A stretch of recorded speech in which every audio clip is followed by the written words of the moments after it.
Hello दोस्तों, आप लोग कैसे हो। आई होप कि आप लोग अच्छे होंगे, है ना। आज हम लोग आरआरबी एनटीपीसी के दृष्टिकोण से आरआरबी एनटीपीसी जो अभी परीक्षाएं चल रही है ना, इसके देखते हुए कुछ ऐसे प्रश्नों को पढ़ेंगे, है ना, जो रेलवे के कोई भी एग्जाम है ना, उसमें बार बार ऐसे प्रश्न पूछे ही जाते हैं, है ना। यानी हम जो भी पढ़ाने जा रहे हैं ये रेलवे का जो प्रैक्टिस सेट है ना, उसमें से हम बता रहे हैं। अब वैसे क्वेश्चनों को हम लिए हैं जो कि बार बार पूछे जाते हैं, तो हम बहुत सारे वीडियो को हम बढ़ा दिए, है ना। अगर आप लोग नहीं देखे हो तो वीडियो को देख लीजिएगा। चलिए आज से ये क्वेश्चन स्टार्ट करें, यहाँ से स्टार्ट करें, है ना। और कौन सा क्वेश्चन है, यहाँ से देखिए बच्चों, यहाँ से देखिए ये क्वेश्चन है आप लोगों का। अरे यार आप देखिए ये क्वेश्चन है ना। अब देखिए ये क्वेश्चन है आपका, देखिए क्या कह रहा है, ध्यान सवाल समझिए। कह रहा है कि 10 मीटर लंबे एक खोखले स्टील के पाइप को आंतरिक और बाह्य व्यास क्रमशः 15 सेंटीमीटर और 17 सेंटीमीटर है। यदि इसके पृष्ठ के 1 सेंटीमीटर स्क्वायर हिस्से को पेंट करने की लागत 0.15 है, तो इस सभी पृष्ठों को पेंट कराने की लागत क्या कीजिए। अब देखिए इसमें पूछा है, कहने का मतलब कि जब बाह्य और आंतरिक व्यास दिया है तो एक आपका क्या बेलन है, आप समझ रहे हैं ना। खोखला स्टील समझ रहे हैं ना, बेलन की तरह ही होते हैं ना। तो आप देखिए 10 मीटर लंबे खोखले बेलन के पाइप, देखिए कहने का मतलब पाइप समझ रहे हैं ना। पाइप ये मान लीजिए कि पाइप ऐसा ही होता है ना, लंबा लंबा। तो बेलन का आकार ही का होता है पाइप कैसा होता है बेलन का आकार। इसमें बेलन का फॉर्मूला लगाएंगे। मान लीजिएगा आपका एक ये हो गया और एक ये हो गया, है ना। तो क्या है आपका खोखला बेलन, क्या है खोखला बेलन, समझ रहे बात को। आपका खोखला बेलन है ना। मैंने कहने का मतलब कि दो बेलन है। तो अब देखिए आप खोखले बेलन का अगर वक्र पृष्ठ अगर आप देखेंगे तो पहला जो मान लीजिए कि यही आपका देखिए बुक ली है, इसी में से पढ़ा रही है, प्रीवियस ईयर्स का बुक है। मान लीजिए कि ये आप इसमें मोड़ेंगे, है ना, तो एक पाइप की तरह हो गया कि नहीं, एक पाइप की तरह हो गया ना, है ना। आइए हम देख रहे हैं कि बीच में क्या है, खोखला है ना। तो एक बाहरी जो पृष्ठ लेंगे, बेलन का बाहरी पृष्ठ क्या होता है, बेलन का बाहरी पृष्ठ 2 पाई r इंटू एच होता है। तो बाहर के लिए देखिए यहाँ पर 2 पाई r इंटू एच, ये बाहर के लिए हो गया, समझ रहे हैं ना। और देखिए एच, ठीक है ना। और अंदर के लिए अगर लेंगे तो अंदर के लिए लेंगे तो 2 पाई r इंटू एच। अब देखिए ऊंचाई तो दोनों के लिए समान ही होगा, बाहर के लिए ऊंचाई लेंगे तो भी एच होगा, अंदर के लिए ऊंचाई लेंगे तो भी एच होगा। लेकिन त्रिज्या लेंगे तो बाहर की त्रिज्या बड़ा होगा, अंदर की त्रिज्या छोटा होगा ना। अब देखिए, अब ये तो आपका बाहरी पृष्ठ और अंदर वाला पृष्ठ क्षेत्रफल हो गया। और उसके बाद गोला कर लेंगे तो ऊपर वाला 2 गोला, नीचे वाला, तो गोला करेंगे तो क्या होगा बताओ, 2 पाई r स्क्वायर माइनस 2 पाई, देखिए यहाँ पर 2 पाई r स्क्वायर माइनस 2 पाई r स्क्वायर, यही होगा कि नहीं बताओ, होगा ना। अब देखिए यहाँ पर, ठीक, इसमें कामन ले लीजिए, क्या कामन लेंगे बताओ, 2 पाई h कामन ले लेंगे, 2 पाई h, इसमें r होगा small r plus capital r, यही होगा 2 पाई h और 2 पाई h कामन लेंगे।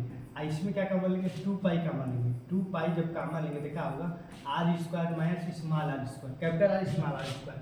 अब पहले इसको हल कर दीजिए, देखिए यहाँ पर ये हो गया 2 पाई, है ना, 2 पाई, देखिए यहाँ पर 2 पाई h, ये हो गया कैपिटल R और स्मॉल r प्लस यहाँ पर भी 2 पाई ए स्क्वायर माइनस बी स्क्वायर सूत्र का एक कोष्ठक में a प्लस बी एक कोष्ठक में a माइनस बी, यही होता है, ये तो सूत्र है ना। अब देखिए यहाँ देखिए 2 पाई इसमें भी है, 2 पाई इसमें भी है, r प्लस एस इसमें भी है, r प्लस एस इसमें भी है, तो कामन ले लीजिए, है ना। यानी आप 2 pi small r plus capital R, जब ये कामन ले लेंगे तो इसमें क्या बचेगा बताओ, इसमें आप ये ब्रैकेट लगाइए, मझला ब्रैकेट, इसमें h बचेगा, इसमें h बचेगा, इसमें क्या बचेगा r माइनस स्मॉल r, यही ना बचेगा, कुछ और दूसरा कुछ बचेगा आप ही बताओ, नहीं ना? तो इसको एक लगाओ, इसको एक कोष्ठक में, तो कैपिटल यही बचेगा, है ना? तो आप देख रहे हैं कि जब एक खोखला बेलन होगा, समझिए, जब एक खोखला बेलन होगा तो एक खोखले बेलन का जो भी संपूर्ण पृष्ठीय क्षेत्रफल होता है इसका सूत्र क्या होता है? 2 pi capital R plus small R H capital R minus small, यही होता है ना। अब सबके जगह पर सबके मान लिखो, तो कुछ नहीं करना है। देखिए 2 के जगह पर 2, पाई के जगह पर 22/7 आर मैंने ये व्यास दिया है। देखो एक बात ध्यान लगाओ, ये देखो यहाँ पर हल कर रहे हैं ना, देखिए यहाँ पर दिखाई दे रहा है कि दिखाई दे रहा है? देखे तो है ना, हाँ दिखाई दे रहा है, कोई बात नहीं, इधर पूरा दिखाई दे रहा है ना। तो एक काम करिए, तो यहाँ पर दिया है पहले पाइप का आंतरिक दिया है, उसके बाद आंतरिक त्रिज्या नहीं व्यास 2r, 2r बराबर कितना दिया है? 2r बराबर 15 दिया है, तो r बराबर कितना हो जाएगा? 15/2, क्योंकि व्यास 2r होता है ना। अब बाह्य व्यास 2 का कैपिटल R बराबर कितना दिया है? 17, तो कैपिटल R बराबर कितना हो जाएगा? 17/2। तो इसका और इसके जब मान रखो, है ना, देखिए सबका जब हमने मान रखो 2r के जब r का मान रखो, कैपिटल R का मान कितना है? 17/2 अब प्लस ये हो जाएगा 15/2, है ना। इसके जब इसका मान h का मान, h यानी हाइट कितना दिया है? लंबा 10, यहाँ पे 10 रखो, अब प्लस यहाँ पर रखो 17/2 माइनस 15/2, है ना बच्चों। तो कुछ करना नहीं है, बस इसको सॉल्व तो करना है। जैसे इसको अगर आप हल करेंगे, इसको आप सॉल्व करेंगे, सॉल्व तो आप कर ही लेंगे ना। अब तो सॉल्व तो अब सॉल्व आपको नहीं सिखाना पड़ेगा। जैसे इसको आप सॉल्व करेंगे, है ना, इसको आप सॉल्व करेंगे तो कितना आएगा? इसको जब हल करेंगे तो यहाँ पर 2 गुणे इसका आप हल करिएगा 22, है ना, 22/7, तो 22 गुणे 16 गुणे 143, है ना।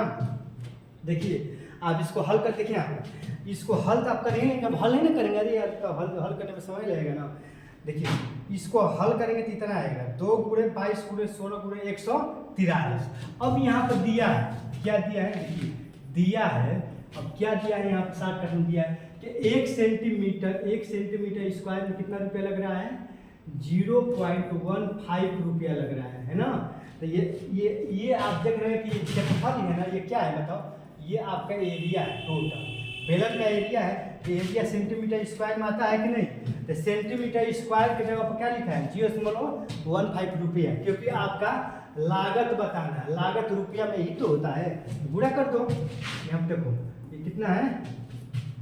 22 दूनी के 44, तो 44 और गुणे 16 और गुणे 143, ये सेंटीमीटर स्क्वायर, क्योंकि क्षेत्रफल सेंटीमीटर स्क्वायर। अब सेंटीमीटर स्क्वायर को रुपया में चेंज करने के कितना गुणा करेंगे? 0.15, ये रुपया हो जाएगा, है ना। देख रहे हैं, दिखाई दे रहा है कि नहीं बताओ? हाँ दिखाई दे रहा है ना। तो देखिए आप, तो आप समझ रहे हैं ना। तो जैसे अब यहाँ पर देखिए 0.15 रुपया है ना, तो इसमें इससे गुणा करेंगे, फिर इसमें इससे, फिर इसमें इससे गुणा करेंगे, तो आप सब में गुणा करेंगे तो आपका आ जाएगा 1500.80 रुपया। इतना रुपया है ना, यही आपका आंसर हो गया। समझ रहे बात करो। देखिए ये तो आप भी समझ रहे हैं कि जो गुणा है ना, इसमें कुछ है नहीं, लेकिन जो गुणा है ये थोड़ा लाल है, गुणा भाग थोड़ा दिया है ना। तो गुणा भाग हम करने लेंगे तो बहुत समय लगेगा, हालांकि आप तो गुणा भाग कर ही लेंगे। बस ये समझिए कि इसमें कह रहा है कि खोखले जो स्टील है उसका आंतरिक व्यास इतना है, बाह्य व्यास इतना है। तो व्यास आपका त्रिज्या का दुना, व्यास 2r होता है। 2r बराबर 15, तो r बराबर 15/2, 2r बराबर 17, तो r बराबर इतना। अब आप जान रहे हैं कि जब एक खोखला, जब मान लीजिए कि यही है ना, तो जब इसको आप मोड़ेंगे, देख रहे हैं कि ये बाहरी पृष्ठ हो गया और एक अंदर वाला पृष्ठ होगा। तो बाहरी पृष्ठीय क्षेत्रफल ये हो जाएगा और अंदर वाला ये हो जाएगा। अब यहाँ आप देख रहे हैं कि वृत्त ये बन रहा है कि नहीं, एक वृत्तीय क्षेत्रफल बन रहा है ना। तो ये वाला आपका कितना होता है? वृत्त के क्षेत्रफल कितना होता है? पाई आर स्क्वायर। कितना होता है? पाई आर स्क्वायर होता है ना, पाई आर स्क्वायर। तो एक ऊपर वाला पाई आर स्क्वायर, एक नीचे वाला पाई आर स्क्वायर, तो कितना हो जाएगा? 2 पाई आर स्क्वायर। होगा कि नहीं 12 वाला, है ना। अब फिर समझिए, फिर एक और इसमें भी 2 बन रहा है ना, एक अंदर वाला एक बाहर वाला, यहाँ पर भी फिर 2 पाई r स्क्वायर हो जाएगा। इसको आप घटा देंगे इतना आ जाएगा, है ना। आप समझिए, मान में कम कर दिया आप। आई होप कि आपको समझ में आया होगा। अब चलिए, अब हम कौन सा क्वेश्चन चल रहे हैं, अब क्वेश्चन नंबर, इसको हम हटा रहे हैं ना, हटे यार तो, है ना। अब क्वेश्चन नंबर, अब हम चल रहे हैं इस पर चल रहे हैं ना। देखिए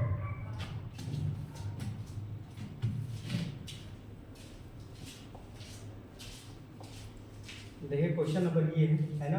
क्वेश्चन नंबर आपका ये आपका है कि एक घनाभ का पृष्ठीय क्षेत्रफल, एक घनाभ का पृष्ठीय क्षेत्रफल 1372 वर्ग सेमी है, 1372 वर्ग सेमी है। इसकी विमाएँ दिया है, विमाएँ का मतलब लंबाई चौड़ाई ऊंचाई का अनुपात दे दिया है।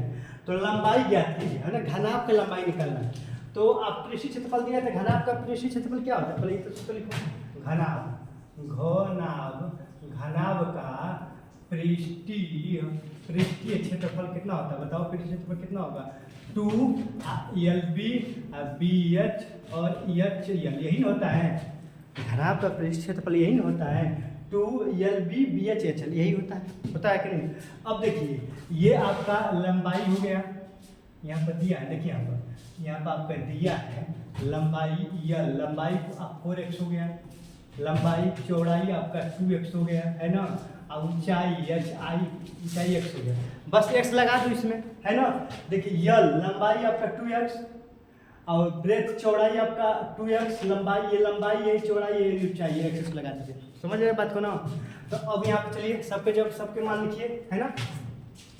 देखिए यहाँ पर 2 हो गया, और l के जवाब पे l का मान लिखिए, l का मान कितना है 4x गुणे, अब b के जवाब पर 2x लिख दीजिए, प्लस लगा दीजिए, b के जवाब पर bx 2x हो गया, h के जवाब पर x हो गया, फिर प्लस लगाइए, h के जवाब पर h का मान x हो गया, l के जवाब पर आपका 4x हो गया, है ना। आपका समझ आया ना आपको। अब चलिए हल करिए इसको। देखिए 2 हो गया, 4 दूनी के 8x स्क्वायर हो जाएगा, है ना। ये कितना हो जाएगा 2x स्क्वायर, ये कितना हो जाएगा 4x स्क्वायर। अब यहाँ चलिए 8 4 12, 8 4 12 12 2 14 14 के 28, ये हो जाएगा आपका 28x स्क्वायर हो जाएगा, है ना। अब घनाभ का पृष्ठीय क्षेत्रफल का आपने फार्मूला कितना निकाल दिया, लेकिन घनाभ का पृष्ठीय क्षेत्रफल दिया कितना है, कितना दिया है 1372, इसके जब रख दीजिए 1372 रख दीजिए, है ना, 1372 रखिए। अब 28 से 1372 में आप भाग करिए, है ना, तो 28 से 1372 देखिए।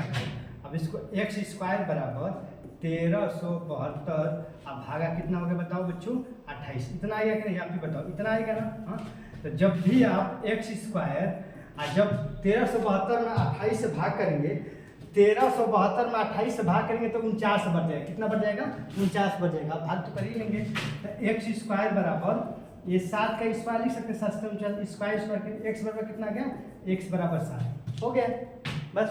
अब क्या कहा लंबाई, तो लंबाई कितना है, लंबाई 4x है आपका, लंबाई l कितना है आपका 4x, तो लंबाई l 4x का मान कितना है 4, रख दिए 4 7 है 28 हो गया आपका, 28 सेंटीमीटर है आपका आंसर, है ना। तो आई होप कि आप समझ गए होंगे कैसे लगे, देखने कितना आसान है, कुछ नहीं है, बस घनाभ का पृष्ठीय क्षेत्रफल का ये सूत्र होता है 2LB BH HL, सबका जब ये l का मान, ये l में लंबाई चौड़ाई ऊंचाई, समझ यही तो आई होप कि आप समझ गए होंगे। अब चलिए, अब हम अगले क्वेश्चन पे चल रहे हैं, हटा रहे हैं। देखिए अगला क्वेश्चन क्या है ना, देखिए अगला क्वेश्चन ये, देखिए ये भी बहुत मजेदार क्वेश्चन है, बहुत अच्छे लेवल का क्वेश्चन है, बहुत मजेदार क्वेश्चन है, इसको हम लोग हल कर रहे हैं, है ना। देखिए इसको हल कर रहे हैं, इस टाइप का भी क्वेश्चन आप लोगों को पेपर में आएगा, अगर पेपर में आएगा तो आप क्वेश्चन को छोड़ देंगे, क्योंकि क्वेश्चन बहुत अच्छे लेवल का क्वेश्चन है, आप इसको अच्छे से समझने का प्रयास करिए, ठीक है ना। क्या लिखा है कि ये हाई स्कूल में है, क्लास हाई स्कूल का है, हाई स्कूल के समांतर श्रेणी के सवाल है। निम्नलिखित समांतर श्रेणी में के का मान ज्ञात कीजिए, के का मान ज्ञात करना है, किसका मान निकालना है, के का मान, इसमें ये दे दिया है, के का मान इसी का मान निकालना है, के क्या है ये अंतिम पद है ना, के इसी का मान निकालना है। तो देखिए आप जानते हैं कि योगफल का सूत्र क्या होता है, ए का मान कितना है बताओ, इसमें ए का मान 15 है ना। और डी का मान दूसरा का मतलब पाल का पद घटाते हैं तो डी का मान कितना हो गया, -2 हो गया।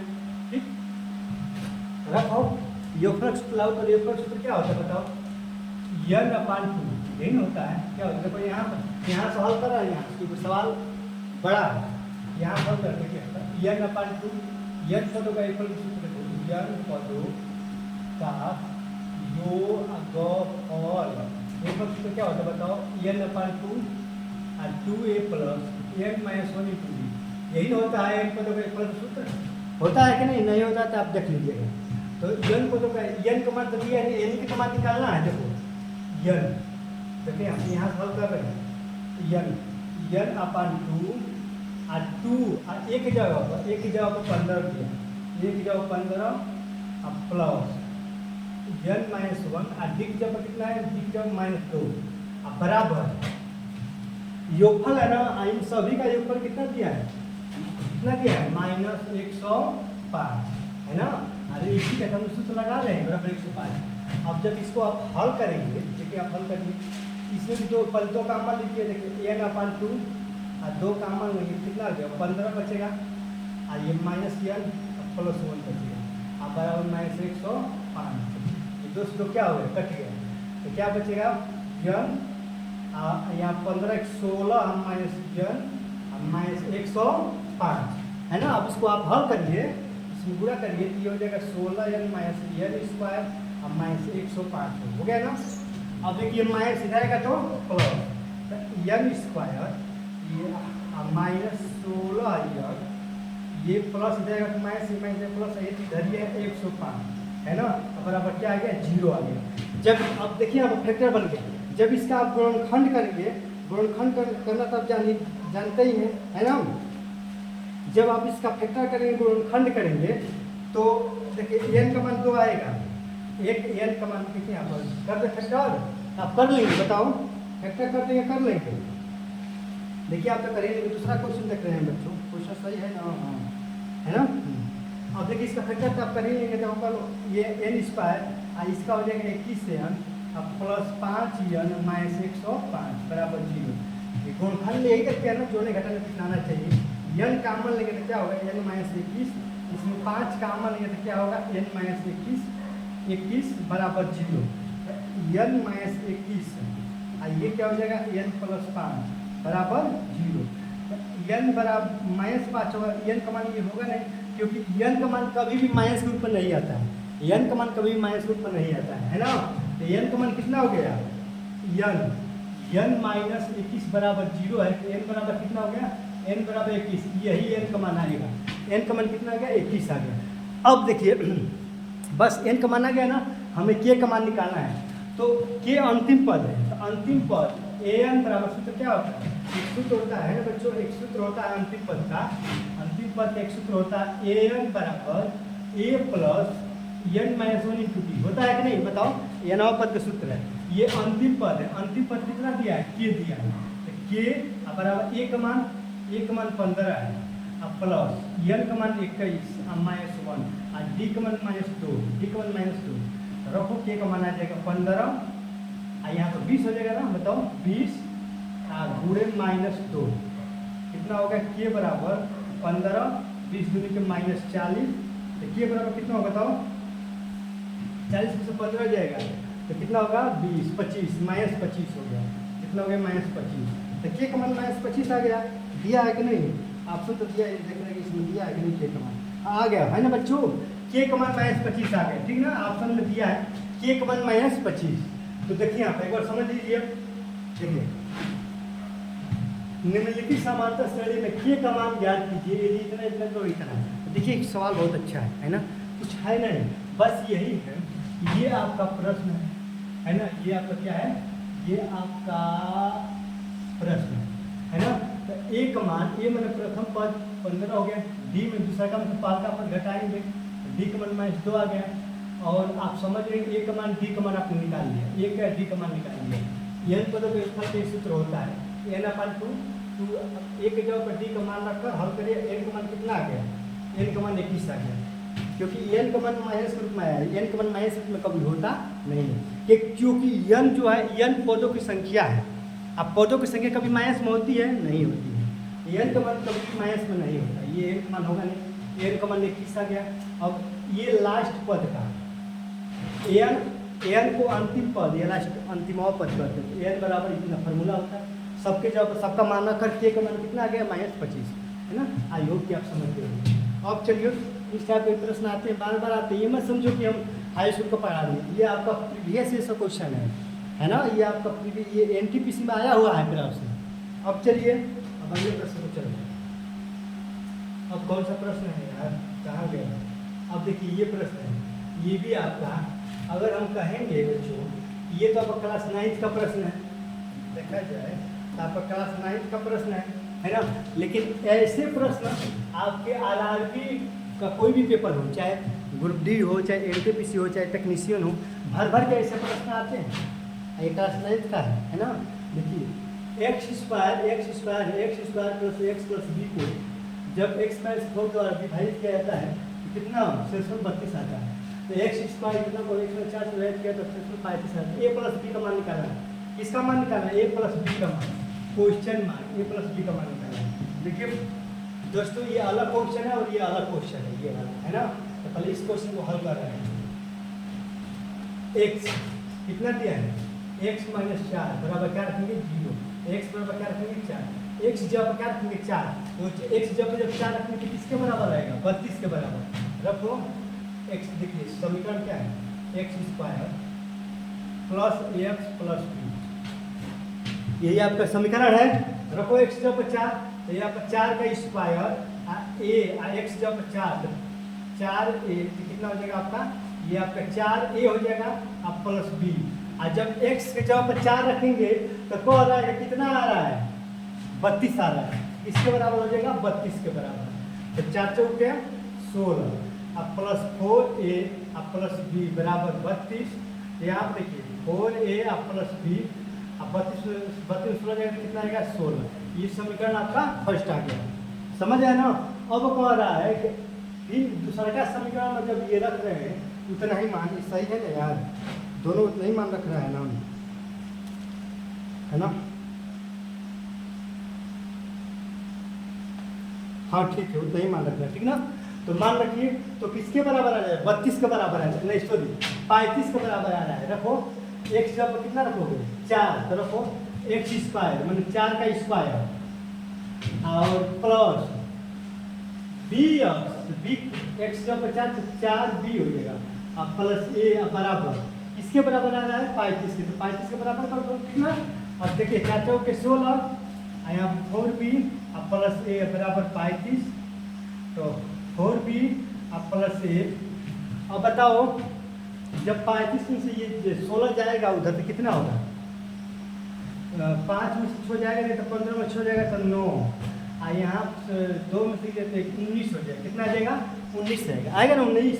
ये समीकरण 1 का इस समीकरण 2 कर दो, है ना। अब देखो यहाँ पर समीकरण 1 और समीकरण 2, एक काम करिए ए बी का आपको मान निकालना है। कैसे निकालेंगे, है ना। ए बी का मान निकालेंगे, कैसे निकालेंगे? तो निकालें कि यहाँ पर भी कई तरीके हैं। एक बी का मान निकाल किस में रख दो, आ गया। देखिए आप बी का मान निकालो, बी बराबर कितना हो जाएगा? 16 - 4 होगा कि नहीं बताओ, कितना आ जाएगा ना। तो बी का जवाब बी का मान इसमें रख दो, यहाँ पर रखो देखिए 4। अब बी के जवाब पर रखो, बी के जवाब बी का मान कितना रखेंगे? 16 - 4a अब प्लस a अब बराबर 19। रखो 16 चौके 64 और 4 चौके 16a अब प्लस a बराबर 19। तो देखिए यहाँ पर 16a में से a जाएगा तो कितना हो जाएगा? ये -15a होगा और ये 19 और ये प्लस इधर आएगा तो -64 होगा। तो -15a अब 19 में से 64 जाएगा तो बताओ। देखो 19 में से अगर 20 जाएगा तो देखिए यहाँ पर 64 19 में से 20 जाएगा तो 4 44 हो जाएगा। तो कितना हो जाएगा? 45 हो जाएगा। कितना हो जाएगा? 45 -45 होगा, है ना। घटा लीजिएगा। अब पलट दिया 45, ए बराबर कितना आ गया? ए बराबर 3 आ गया। ए बराबर कितना आ गया? ए बराबर 3। हालांकि आप तो निकाल ही लेंगे ए का मान 3 आ गया। अब देखिए अब हमें किसका मान निकालना है? बी का मान।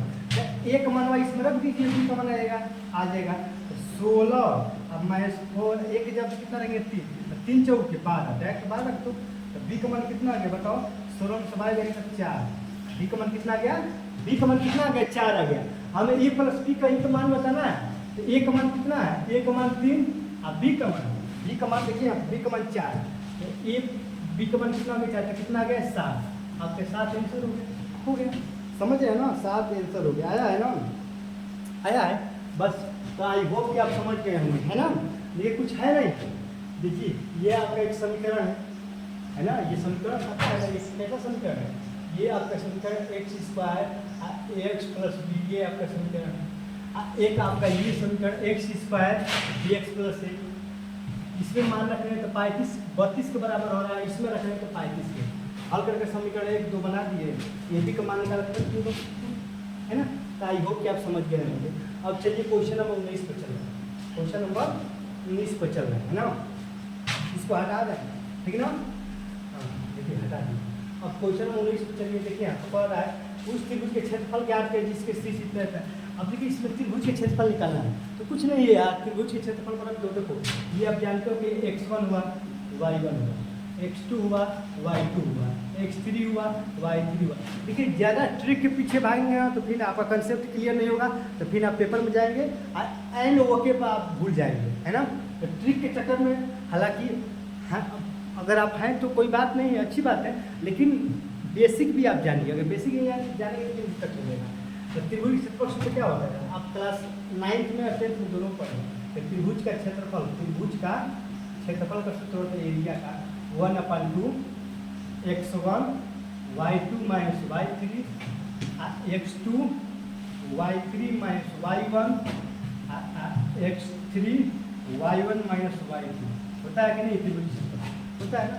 मान लो तो कुछ नहीं करना है, 1/2 x1 का मान कितना है 2, y2 का मान -1 और y3 का मान यही तो y3 है, y3 का मान 3, x2 का मान देखो यहाँ तो x2 का मान -3, y3 का मान 3 और y1 का मान 4, मान बस रखो। फिर x3 का मान 5 और y1 का मान 4, y2 का मान हाँ y1 और y2 का मान -1 +1 है ना।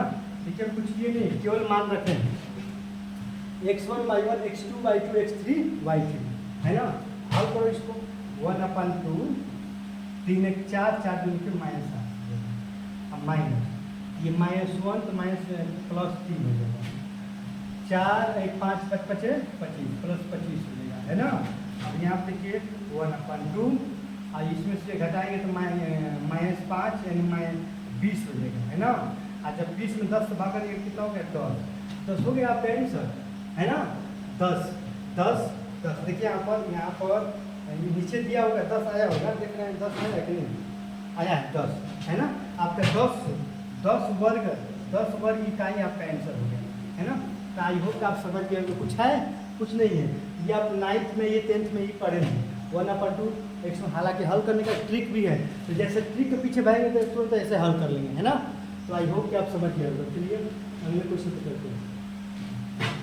देखिए अब कौन सा क्वेश्चन है, यहाँ पर कहाँ गए यार, यही है क्वेश्चन नंबर 20, नीचे भी लिखा होगा, देखिए यही। देखिए एक और क्वेश्चन है जो कि आधा लिखा हुआ है आधा नहीं लिखा हुआ, तो इसको पूरा लिखकर हम बता दे रहे हैं ना, आधा अधूरा क्वेश्चन है। देखिए बच्चों अब ये क्वेश्चन है आप लोगों का, है ना। क्वेश्चन नंबर ये है आपका कि यदि O एक त्रिभुज ABC का परिकेंद्र है ना, आप OD पर लंब है, तो यहाँ पर देखिए यार क्वेश्चन अधूरा ही है। क्वेश्चन नंबर 20 क्या है,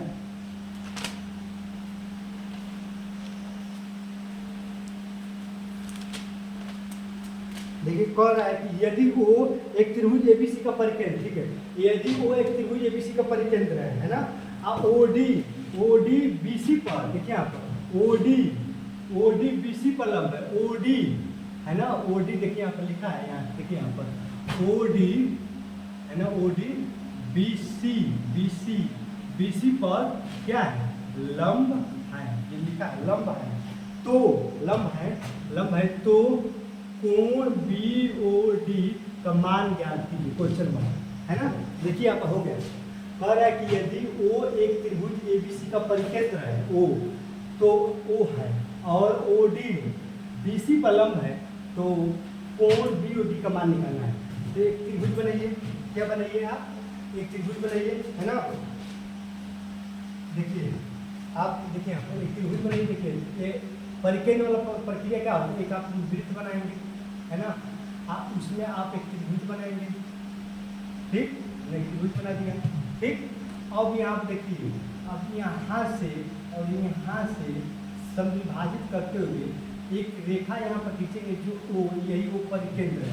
अब कह रहा है कि यदि O एक त्रिभुज ABC का परिकेंद्र है, एक त्रिभुज ABC है ना, एक त्रिभुज ABC, देखिए इसका समविभाजित करते हुए इसका समविभाजित करते हुए यहाँ पर कटान बिंदु मिलाएंगे, तो ABC आपका एक त्रिभुज हुआ, इसमें आपका O एक परिकेंद्र हुआ, और पर OD BC पर लंब है, OD ये BC है ना, BC पर एक लंब है, OD एक लंब है ना। तो क्या कह रहा है, BOD यही कोण निकालना है। अब देखिए इसमें ऑप्शन क्या दिया हुआ है, इसमें ऑप्शन दिया हुआ है कोण A, 2 कोण A, कोण B और 2 कोण B, यही ऑप्शन दिया हुआ है। A है, B है, C है और D है। अब देखिए आप जानते हैं कि जब भी परिकेंद्र कहेगा, क्या कहेगा, परिकेंद्र, जब भी परिकेंद्र कहेगा, परिकेंद्र, जब भी परिकेंद्र कहेगा तो परिकेंद्र में क्या होता है कि ये कोण इस कोण के दुगने के बराबर होते हैं, ये कोण इस कोण के दुगने के बराबर होते हैं। माना अगर ये 30 होगा तो ये कितना हो जाएगा, 60 होगा, अगर ये 60 होगा तो ये 120 होगा, समझ रहे बात को ना। अगर ये 15 होगा तो ये मिला कितना होगा, ये 15 होगा तो ये दोनों मिला कर, मतलब इसका ये दुगना होता है, इसका ये क्या होता है, दुगना होता है ना।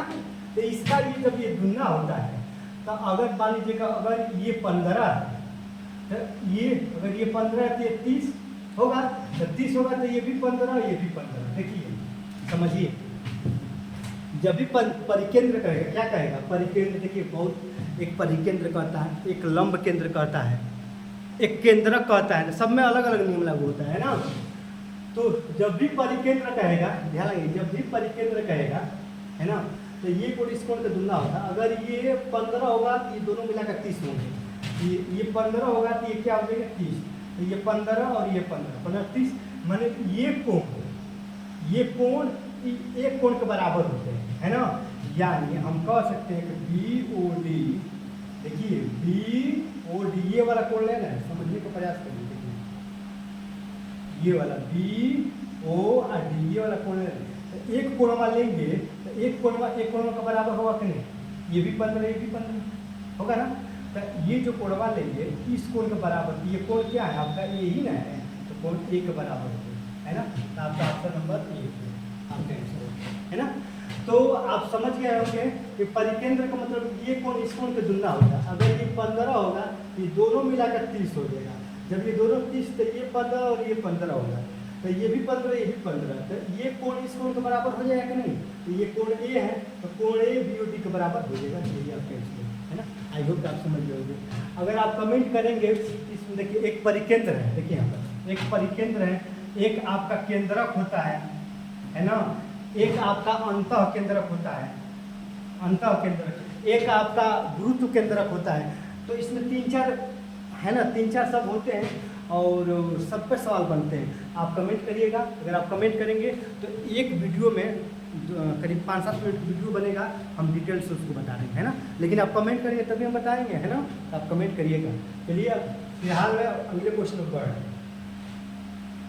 देखिए अगला क्वेश्चन क्या है। अगला क्वेश्चन आपका ये है, देखिए यहाँ अगला क्वेश्चन आपका यही है कि देखिए अगला क्वेश्चन आपका यही है कि एक वृत्त, देखिए यहाँ पर एक वृत्त पर एक दूसरे पर 75 कोण पर झुकी हुई है। स्पर्श रेखाएं की एक जोड़ी खींचने के लिए यह आवश्यक है कि स्पर्श रेखाएं की वृत्त उन दो त्रिज्याओं के अंतिम बिंदुओं पर खींचे जाए, उनके बीच के कोण क्या होगा। देखिए आप जब आप पढ़े तो आपको समझ नहीं आया, है ना, लैंग्वेज ही ऐसा है। देखिए आप कुछ कह रहे हैं, इसमें यही कह रहे हैं एक वृत्त एक दूसरे को 75 कोण पर झुकी हुई है, वो भी कौन सी स्पर्श रेखाएं। तो मान लीजिए कि आपने एक वृत्त ले लिया, हमने एक वृत्त लिया है, बताओ इस पर स्पर्श रेखाएं हैं। तो एक वृत्त है तो एक वृत्त पे एक ये स्पर्श रेखा हो गई और एक ये स्पर्श रेखा हो गई, समझ रहे हैं ना। आपका एक ये वृत्त हो गया तो वृत्त में आपका ये एक स्पर्श रेखा हो गया और एक ये स्पर्श रेखा हो गया। तो क्या कह रहा है कि जो स्पर्श रेखाएं है ना वो झुकी हुई है, स्पर्श रेखाएं झुकी है कि नहीं, स्पर्श रेखाएं झुकी होती है। तो ये जहाँ झुक रही है, जहाँ मिल रही है, कितने अंश कोण पर मिल रही है, 75 कोण पर मिल रही है। कितने अंश का 75 कोण पर मिल रही है ना, 75 कोण पर मिल रही है। तो कह रहा है कि स्पर्श रेखाएं वृत्त उन त्रिज्याओं के, अब त्रिज्याएं ये आपका वृत्त केंद्र हो गया, अब यहाँ पे और एक यहाँ पर है ना, समझ आए ना, ये भी आपका त्रिज्या हो गया, ये भी त्रिज्या हो गया। तो कह रहा है कि एक वृत्त है ना, तो वृत्त की जो स्पर्श रेखाएं जो यहाँ पर है और यहाँ पर है, जहाँ पे ये झुकी है, झुकने के बाद जहाँ मिल रहे तो 75 कोण अंकित करती है। और जो इनकी त्रिज्याएं हैं, ये त्रिज्याएं जो मिल रही है और यहाँ पर जो कोण बना रही है वो कोण कितना अंश को होगा, कह रहा है ना कि वृत्त की उन दो त्रिज्याएं एक ये दोनों त्रिज्याएं के अंतिम बिंदु पर खींचे जाए, तो अंतिम बिंदु पर इसका अंतिम बिंदु ये, इसका अंतिम बिंदु ये, तो खींचे जाते यहाँ पे जो कोण कह रहा है कि उनके बीच का कोण, इन दोनों ये त्रिज्या, ये दोनों त्रिज्याएं का बीच का कोण कितना है ना, एकदम आसान है। देखिए इन दोनों आमने सामने कोणों का योग 180 अंश होता है, इन दोनों आमने सामने कोणों का योग कितना अंश होता है, 180। तो बस हो गया, जब 180 होगा, ये 75 ये कितना होगा, 105 होगा कि नहीं, 105 या 75 180 होगा कि नहीं होगा ना। तो आपका ये कोण कितना अंश हो जाएगा, बताओ कितना अंश होगा, जिनके बीच का कोण कितना अंश होगा, 105 अंश, 105 अंश आपका आंसर है ना। आई होप कि आप समझ गए होंगे, क्योंकि इन दोनों कोणों का योग 105, तो ये 75 दे दिया है, तो 105 होगा तभी तो इनका योग 180 होगा, है ना, आप समझ गए होंगे। अब चलिए अगले क्वेश्चन पे चल रहे हैं, है ना। अब कौन सा क्वेश्चन है, देखिए और क्वेश्चन है कि नहीं, है ना। तो अब क्वेश्चन है ही नहीं क्या, देखिए दोस्तों अब क्वेश्चन शायद नहीं है ना। तो आप लोग कैसा वीडियो लगा, है ना, आप कमेंट करिएगा और वीडियो को सब्सक्राइब करिए, लाइक करिए, शेयर करिए। कोई भी दिक्कत परेशानी हो तो आप कमेंट करिए, है ना, हम अवश्य इसका रिप्लाई करेंगे। जय हिंद।